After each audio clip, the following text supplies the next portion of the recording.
A child's mental health deserves the same level of support as their physical health because both are equally vital.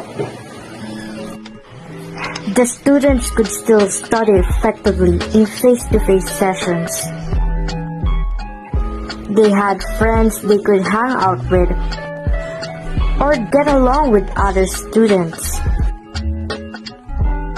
Parents will pick you up and students are far away from home. They were more active at school, vocally communicative, and generally happier at school. Students can learn everything in school. However, the pandemic has an anticipated event where it is decided to continue the students' education through online class. The impact of the online session on the students is that it hinders students' ability to give criticism, creates social isolation, distraction at home, sobbing excessively when doing assignments, and make them feel unmotivated. Students who already believe they have fragile mental health are more likely to develop depression, stress, and anxiety in online learning. Students' academic performance will turn bad if we don't periodically assess their mental health. Financially unstable, not all can learn in online learning, and they may even consider suicide. The voices of the kids are being disregarded as we notice. They're in bad shape, their mental health is simplified being ignored due to the fact that they are the ones who care for their mental health more than the people around them. Our students currently choose to speak up about their issues and let their mental health pass, even when the people they are with at home make their mental health even more unstable. Students have promising future ahead of them, so it is important to put their mental health first. Mental health is a controversial subject that frequently separates perception. Many people claim that mental health is not as important as any other issues. For instance, economic conflicts, political issues, and state that mental health is just all in your head and you should learn how to control it. In the Philippines, mental health is given less significance regardless of the increasing rate of children and adolescents being affected by it. Even very young children may show early warning signs of mental health concerns.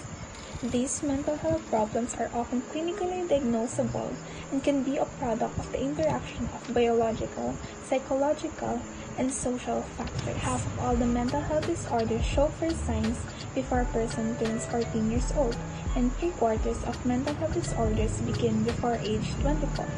The Philippines has recently passed its first Mental Health Act. The Act seeks to establish access to comprehensive and integrated mental health services while protecting the rights of people with mental disorders and their family members. However, mental health remains poorly resourced. Only 3 to 5% of the total budget is spent on mental health, and 70% of this is spent on hospital care. At least 3.6 million Filipinos are battling mental health issues as the Philippines continues to grapple with the COVID-19 pandemic. About 1.14 million Filipinos have depression.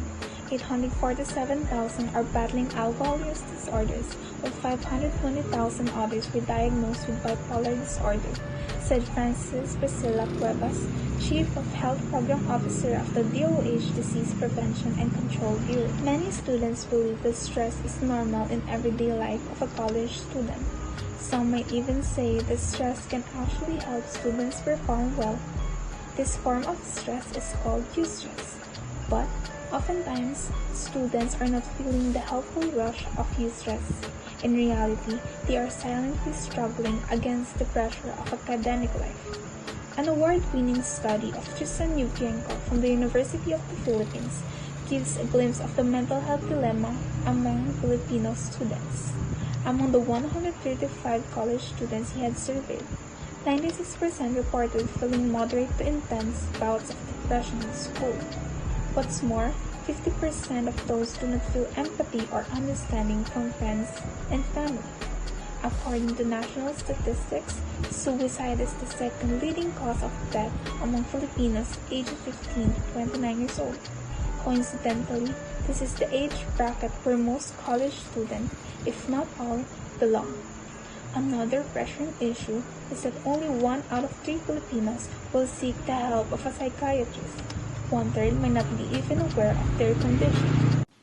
Mental health issues come in a wide variety. You could exhibit signs of more than one mental health issue or receive multiple diagnoses at once because some of them share symptoms.